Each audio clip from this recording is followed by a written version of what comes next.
Okay, so I want to give you two things real quick. The first thing is that we'll catch up. And this conversation that we're about to start this morning is we're just keeping the conversation going from last week. And so we need to have some of that flow because we're not starting something new today. We're just keeping on going. So let's do that. But here's something else that I want to start putting into your brain.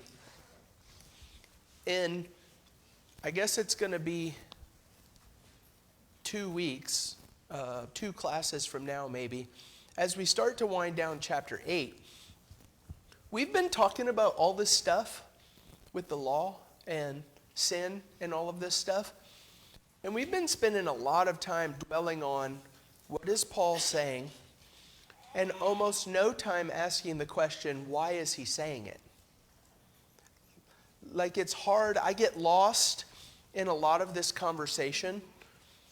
Okay, this is hard stuff for me to process and understand. And I get so focused on trying to figure out what he's saying that I lose sight of why. And that might be a question to start bouncing around your noggin as we get to the end of this whole thing.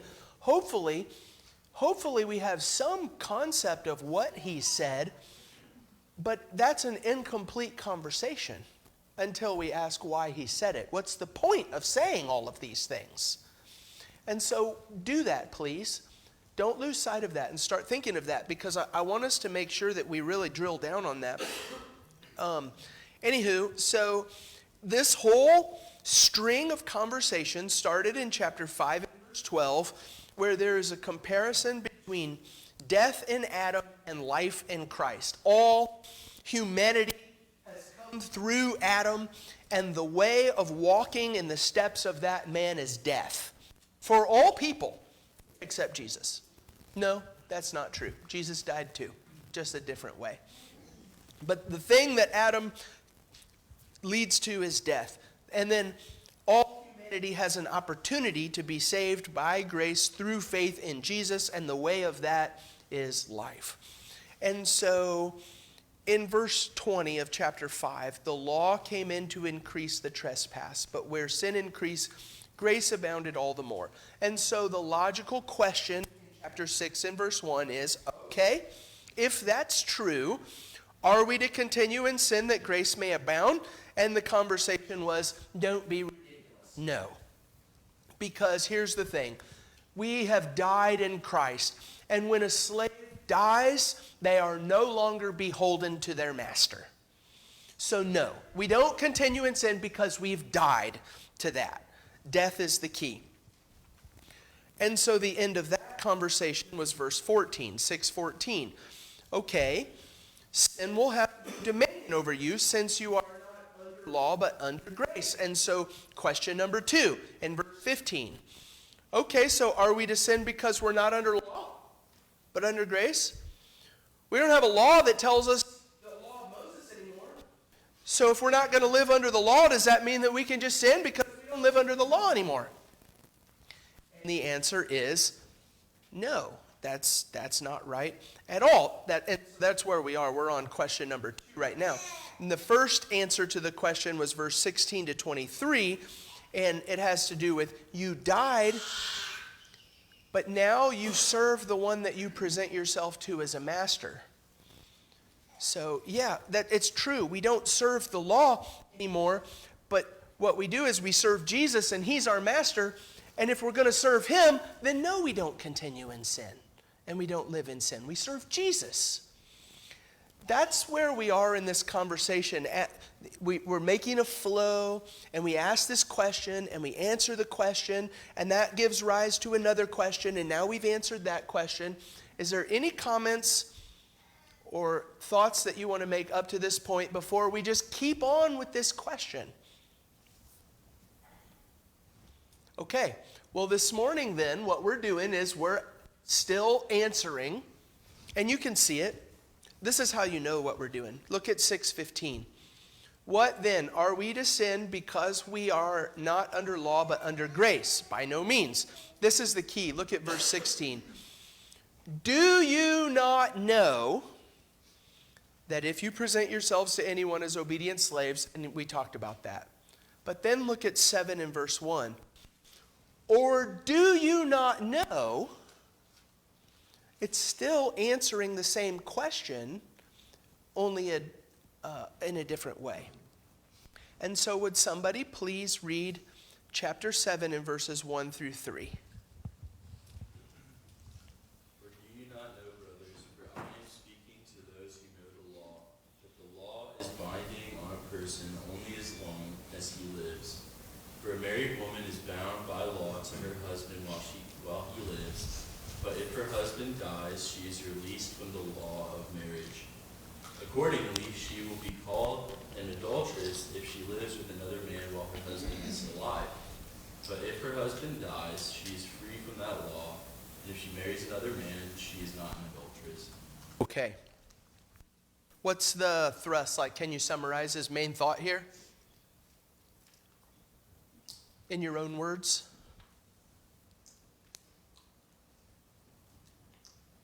The question is, are we to sin because we're not under law but under grace? Adam? I would say something like, even lifelong covenants are only lifelong. Like there's still an ending, and he uses marriage, and then he's going to analogize that to the end of the old law. Yeah, it's just, this is a conversation that I don't like to have.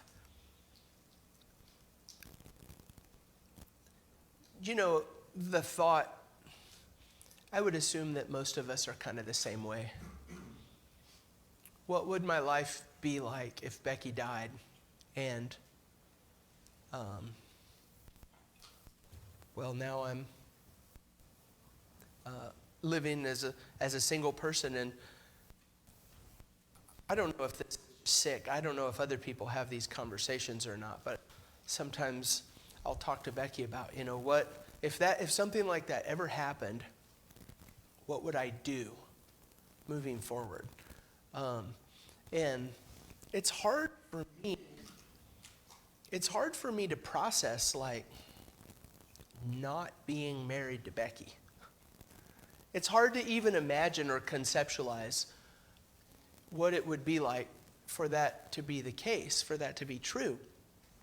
And so I don't like to think through this analogy that Paul gives, because I don't like to think about the idea of, okay, she's not your wife anymore. You're free from that. Now you move on to something else. Listen to this. This is the thing that I read with this one that I don't like to think about with this one regarding the word release. If you die, if the husband dies, she is released from the law of marriage. This is from Leon Morris. It means to render completely null and void. The apostle is saying that the woman's status as a wife has been abolished, completely done away.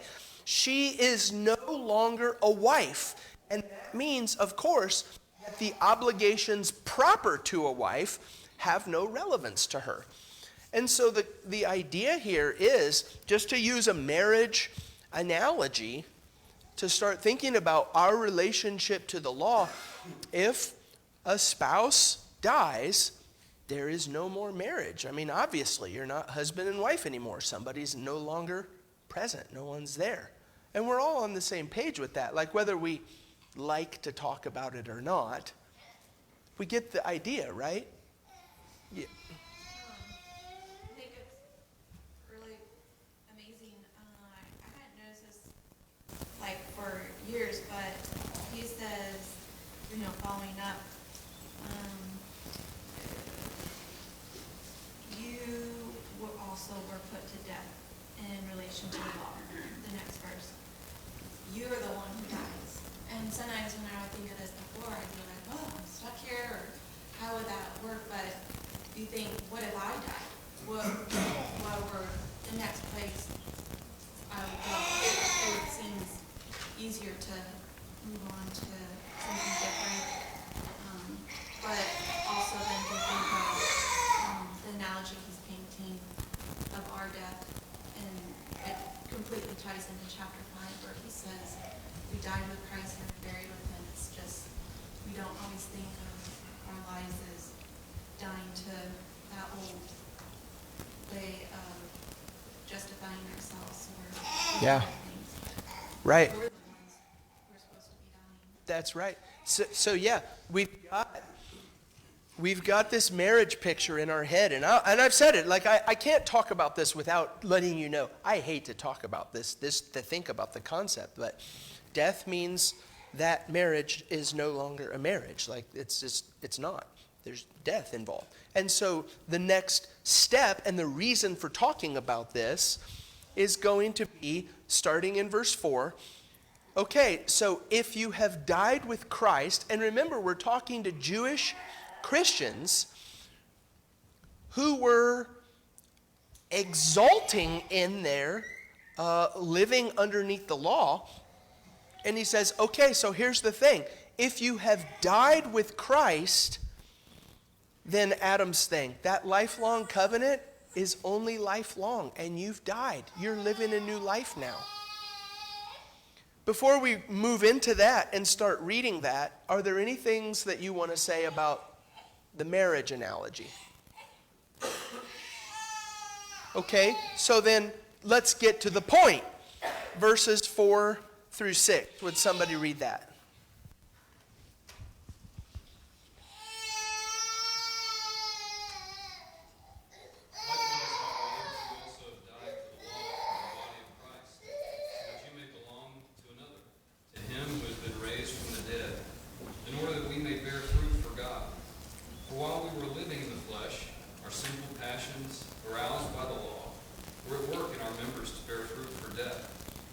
Now we are released from the law, having died to that which held us captive, so that we serve in the new way of the Spirit and not in the old way of the written code.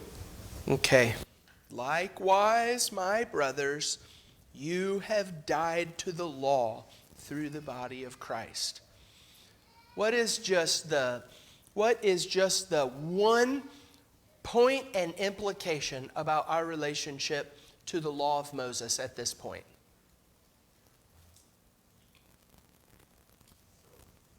Over. It's over for you. You died. And that relationship between you and the law of Moses, it's gone. Let me ask you a question about this. This is just like an implication sort of question. No, I'm not sure implication is the right word. When you read about this, so we talk about a marriage. Wife is married to the husband dies, wife is free. In verses 4 through 6, I have died to the law, and so now I'm free. If you're going to use the law in this marriage analogy, what kind of marriage was that? Did you pick up anything about, just what do you think about, if you try and describe the marriage between a person and the law, would you describe it as a good and happy marriage? And some of the words that are being used here, look at some of the things that he says. In verse 5, while we were living in the flesh, our sinful passions aroused by the law were at work in our members to bear fruit for death. But now we are released from the law. If I think about my marriage to Becky, everybody would understand the picture of saying that Becky would be released from marriage to me. I wouldn't use that language, though, that I'm released from marriage to her. It's just not a word that fills you with, wow, that was really something, that you are released from the law, having died to that which held us captive. My marriage to Becky, I'm holding her captive. Does that fill you with this concept of, wow, that is really something that I want to be a part of? You're released from it. You're held captive to it or whatever in this way. And so here, look at some of this. Some of the things that we've talked about up to this point, the law and what Paul is talking about here with the law, he uses similar language to talk about that as what he did to talk about sin and death. And so I've got 3 examples for you here. That's really the same thing, but 3 different ways of saying it. Romans 6, 1 and 2. What shall we say then? Are we to continue in sin that grace may abound? By no means. How can we who died to sin still live in it? I died to sin, and so I don't live in that anymore. Well, listen to this language. Likewise, my brothers, you also have died to the law. It kind of sounds like we're talking about sin and the law on equal grounds here. Or think about this one, 6:11. So you also must consider yourselves dead to sin and alive to God in Christ Jesus. But now, 7:6, we are released from the law, having died to that which held us captive. Or one more example, 6:17. Thanks be to God that you who were once slaves of sin have become obedient from the heart to the standard of teaching to which you are committed. Having been set free from sin, have become slaves to righteousness. Romans 7:3. A marriage analogy. She'll be called an adulteress if she lives with another man while her husband is alive. But if her husband dies, she's set free from the law. So Paul has just made 2 arguments to say, no, we're not under the law anymore. But in using this language that we've used to answer this question, here's the next natural question. So is the law bad? I mean, if I've been released from the law, if I've been set free from the law, if I was held captive to the law, we're not talking about the law in very endearing language. So is the law the problem? Is it the law that's the thing that's bad? What do you want to say about that before we move into, and let me show you. If you mark in your Bibles, you can see chapter 7 and verse 7. That's the next question. What then shall we say? That the law is sin? So are we gonna condemn the law? But you see, there's a problem. For while we were living in the flesh, that was the kind of the issue that made the law problematic for people, because they were living in the flesh. The Adam problem. Yeah. So how do you take that one step further to answer the question, so is the law the problem? The approach of the people, because their fleshly nature to the law was the problem. Okay. Yeah, Derek? Go on to talk about the law very favorably and call it good and call the law spiritual, which we don't often think about as much as the new covenant. And so the problem, as he identifies, is sin, not the law. There it is. The problem is sin, not the law. And let's just be clear, I don't think that this is in the text. But here's the implication. If we're going to just put our hammer down, sometimes I think about the law of Moses and I think, glad I don't have to do that. But if I'm going to put the hammer down and I'm going to condemn the law, what is the ultimate implication of that? Where did the law come from? The law came from God. He gave the law. And so if we're going to condemn the law, we're ultimately saying God gave us something that was bad. And we know, that's not right. My thinking is wrong at that point. But that's just the flow of this conversation we're going to have to talk about. Okay, I died to sin, so I don't live to it anymore. I'm not under the law, but now I serve a new master. But in having this conversation about serving a new master, I said, I don't do the law thing anymore. And so now the next thing that we're going to do is, so does that mean that law is bad? And that's going to be 7 through 12. Mike? This may be wacky or wrong, but I had been talking to someone else recently, and it had just been brought to my attention that one of the things Paul never says, perhaps for a reason that we would probably say, I know I would say, is now we're under a new law. We're under the law of Christ. But he never uses that. And then specifically because regardless of what law, and maybe this is a stretch. Of course, he's talking about the old law.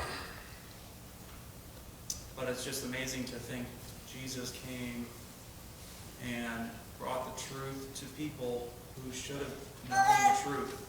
They should have, but they missed it. They read their Bible incorrectly. They sought to keep certain commands that they could, and they didn't see the God behind everything that should have made them the most humble, meek, poor in spirit type of people. And here, even these Christians are struggling with the same thing.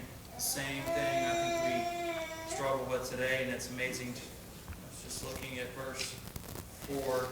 In order that we could bear fruit to God. I can't even bear fruit to God when I try and keep some sort of whatever it is, New Testament law. I'm baptized. Whatever law I'm trying to keep, I'm not going to bear fruit to God until I put that to death and realize and it's not something I could even put into the right words, but that may be wacky. No, it's not wacky. And this is, I've already drawn this, but I think that your thing is right. So Paul's question in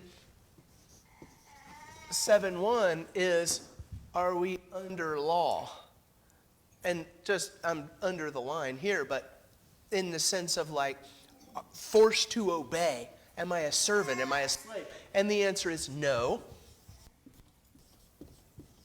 We're under grace, not law. We're under grace. But then, listen to this. This was really good. I wrote this down because I think that this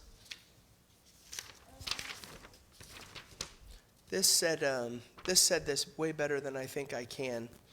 Oh man, I hope I can find it real quick.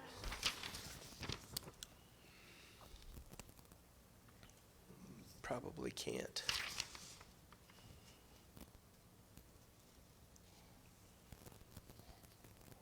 Maybe when we get to this point in the notes, I'll remember it. Anyway, it's the Ephesians 2 thing. We're not saved by the law. We're not saved by our good works, but we are saved for good works. Not by them, for them. And that whole thought process is critical. Like, that's what Paul is doing. Any other thoughts before we read our next text here, Jessica? Is there also something about, like, the law wasn't necessarily bad, but Christ is better? You know what I'm saying? It's not the whole, no, the law was horrible, and now, like sin, you're set free from it, but this was here, but now you have something better to live for. Yeah. Every time I hear the word better, I think of Hebrews, the whole conversation. Why would you want to go back to this?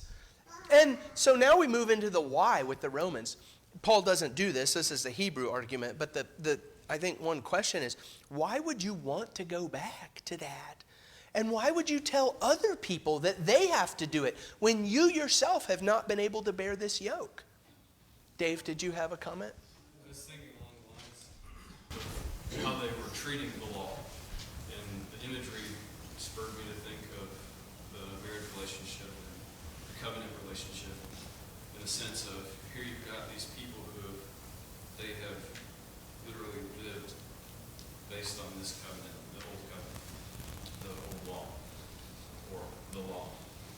And from that, I thought of, well, the law in itself was not bad because it revealed the errors. It helped people get on track and understand where they were. So I see the correlation with 1 Timothy 6:10 of the love of money is evil. Money in itself is not evil. The law in and of itself is not evil, but the love of it and that being the pursuit that's the problem. Yeah. And then I also see with the Romans 7 passage of bearing fruit verse 5, aroused by the law, we're at work in our members to bear fruit for death, which made me think, well, what's the opposite of bearing fruit for death? Obviously, bearing fruit for life, which draws me to Galatians 5:23, that talks about those fruit of a person, of the Spirit. This is what brings life. This is what produces fruit Yeah. in life. And incidentally, it says at the end of that, against such things there is no law. Because it's brought beyond that to this grace way of life. Yeah. Let's add that. Law produces, the arrow here is fruit, produces death. Follow these rules, and then we don't. That's the problem. And then we don't. And what happens? Death.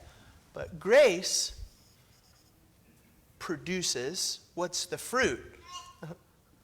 Love, joy, peace. That's a really nice way to think about this. This is not a conversation. Paul, I think, is saying to the Romans, this is not a conversation about you going wild and doing whatever you want to do. This is all about our heart and our motivation for why we do what we do. That's really part of the big key in this, and I think we're going to have to hit that harder as we get to the end of the argument. Nick? All of these comments really make me think, if I was a first century Christian, it would be a really, I think, easy argument for me to make that the law was bad. Like, obviously Paul is not going to make this argument because it's not necessarily a true argument, but if I was trying to encourage people to accept Christ and be baptized, it would be very easy for me to point to the law and point to how prescriptive it is and how it, keeps us from doing certain things and how it only leads to death, like, and sort of condemn the law instead of condemning ourselves, which is something I see sometimes with like real criminal justice systems. If it over-criminalizes people, people that advocate for reform also often point to the law itself and say we need to change the law and don't throw as many people in jail, instead of point to the actions and say we have less people committing crimes. And so it almost seems like this dual argument that it's not the law that's bad for condemning us, it's our problem for breaking the law, because it's not the law that's bad, it's our hearts and our actions. That is exactly what I was going to say after we read this next text is, we see this all over the St. Louis area with all of these local municipalities generating income by speeding tickets as you drive through their town. And so everyone's like, well, that's the law that's the problem. And every time I hear that, I'm like, or you could not speed. Seriously, like, is it the law that's the problem, or is it you breaking the law that's the problem? Go ahead, George. I think that is completely true, because anything that God comes up with is nothing but perfect, and Psalms supports that. The law of the Lord is perfect. That's right. Yeah, this law is not drive 35 miles or under. This is a reflection of the character of God, given by God. Tracy? I just started thinking, like the way that Paul and many of the Pharisees were using the law, how they corrupted it, and then you saw the Romans corrupting it against their Jewish brethren. The Jewish brethren corrupting it against the Roman brethren. I don't know how to say it. They were using the law in a corrupt way. Mm-hmm. And so, Well, yeah, so let's do the speeding thing. Does the law exist for a good reason to preserve life and keep people safe, or does the law exist because you're a small municipality and you need to raise funds? And this is a trap to do that. it exists to keep people safe. Yeah. And so here, George's point. This is the law that God gave. This is a good law that exists for a good reason. It's not the law that's bad. And so let's read it. Let's read that argument. Verses 7 through 12, please. Would somebody read that?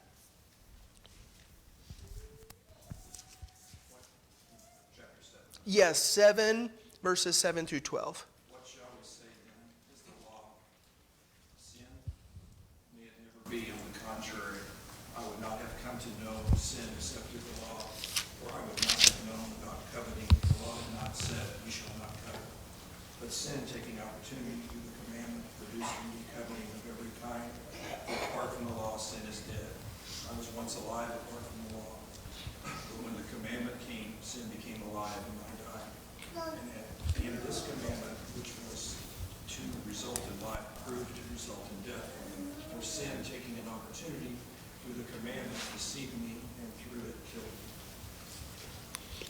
So let's do this one piece at a time. Thank you for reading that. Also, I was thinking this a second ago. I'm going to just say it out loud, though. Great conversation. This is exciting to me because, I wrestle with Romans all week long, and then you say something, and it's like, yes, that's what a class is for. Good. Okay, part number 1. This is the question. We need to find the answer. Is the law sin? Okay, verse 7. What then shall we say? That the law is sin? By no means. Yet, okay, the law is not sin, but we got to talk about this. If it had not been for the law, I would not have known sin. So let's put ourselves in Adam's shoes in the Garden of Eden. Here are Adam and Eve, perfect in the Garden of Eden, just the way God created and intended.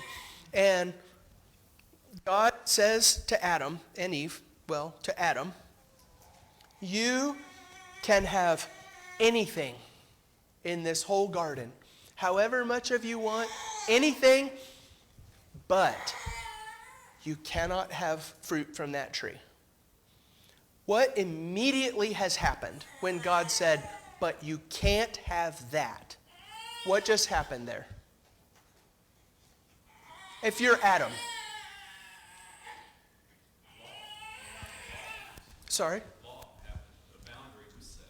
Okay, so if you're Adam, what does that mean for you? You know now something that you didn't previously know, as commanded given by. Yeah, you said it better. You said you know now.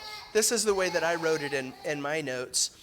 Number 1, now there is consciousness, you know now. That's what you say. Now there is consciousness of the obligation to keep the law.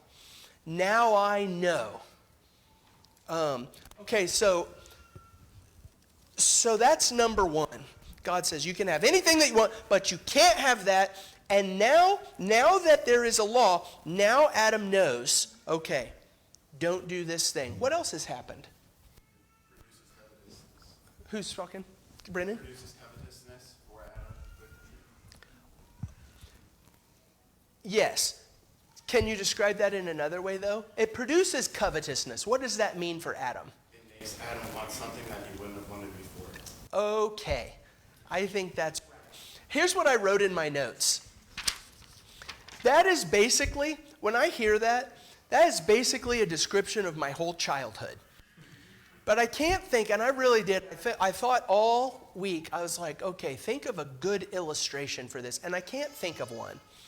And I'm curious if you can think of a good illustration for this, of just what I think is human nature.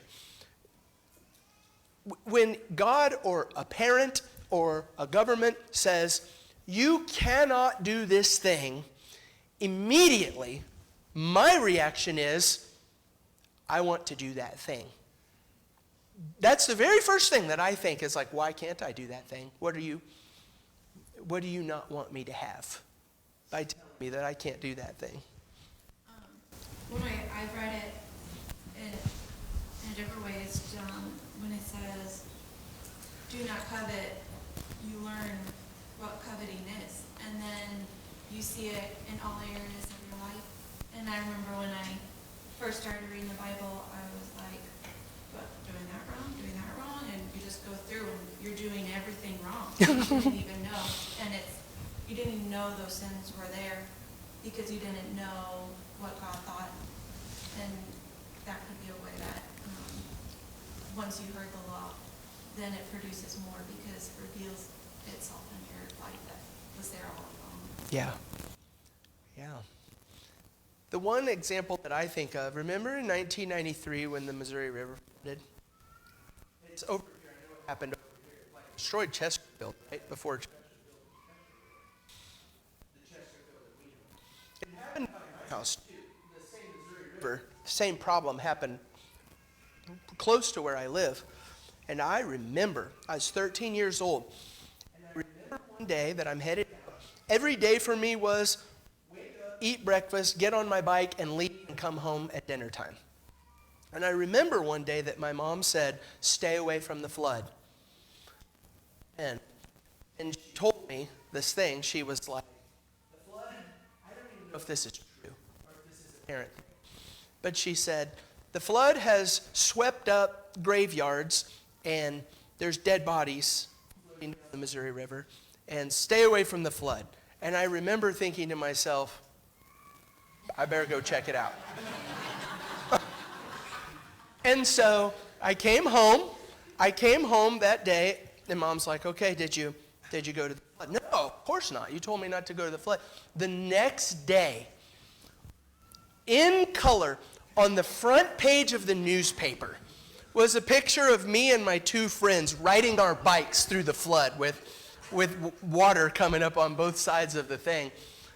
And Mom was like, again, but that's the thing. Stay away from the flood because bad stuff. And I'm like, I better go check that out.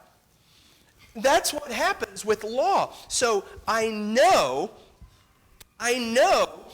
don't do this thing. I now have consciousness of an obligation to keep the law. But also the way that this is worded is, it wakes something up inside of me. For I would not have known what it is to covet if the law had not said, you shall not covet. Don't eat the fruit of that tree. This is why I said maybe it's a good idea to listen to the lesson from last week. What is the problem that the devil woke up inside of Eve? Hey, look at that fruit. And she said, and it was to be desired to make one wise. She looked at it and she coveted it. If I would not have known what it is to covet if the law said, don't do this. But sin, seizing an opportunity through the commandment, produced in me all kinds of covetousness. It is not the law that's the problem, it's what sin wakes up inside of me. Don't go to the river. And sin says, the other shoulder, the red Ryan on the shoulder, we better go down to the river. For apart from the law, sin lies dead. If there's no law in the first place, then there's no sin in the first place because there's no little red Ryan on the shoulder saying, don't eat the fruit from that tree. I once was alive apart from the law, but when the commandment came in, sin came alive, and then I died. I think we're talking about Adam in the garden. But this is the human experience for all of us. The very commandment that promised life, that's this idea. Listen, if a person does the law, you'll live by him. The commandment that promised life, that commandment proved death to me for the reasons that we've described. And so here, I think, is the answer. Is the law sin? Here's the answer. For sin, seizing an opportunity through the commandment, deceived me, the snake. Sin deceived me, and through the commandment, killed me. It is not the commandment that's bad. It's what sin does through the commandment that's bad. So the law is holy, and the commandment is holy and righteous and good. It's sin that's bad. Okay, Ryan? What does this have to do with the beginning of the letter, talking in chapter 2, where it says that the Gentiles who don't have a law, they do instinctively the things of the law, which sounds like a very natural law argument, but this seems to be saying the opposite, that we wouldn't know to do good things unless the law specifically said it. So how do we reconcile those? So look at the next question in verse 13. And this is when, isn't it amazing? when this happens. So what is the next natural question that comes from this? Did that which is good then bring death to me? So then is it the law? Are we still going to speak against the law? Is it the law that brings death to me? What about with the Gentiles when they didn't have the law as we speak? Weren't they better off? Like, wouldn't it be better to not have law? If this is true, wouldn't that be better? And so I think your thought process is what Paul anticipates. We're going to move one step farther into this conversation. That'll be our fourth and last question throughout this process. Any other comments about this, Ed? So, kind of bring us down to this natural law that we have. I'm thinking, okay, I don't have a desire to murder somebody, kill somebody. Normally. But coveting, for example, that would come pretty easy. So,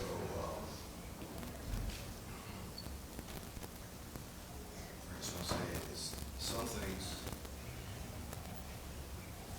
coveting is one that's an obvious one that, this thing can be, it can be aroused in me. Desire. Yeah. For use in murder, something, murder, or all the other covenants, I wouldn't do those things. Desire those things. Yeah.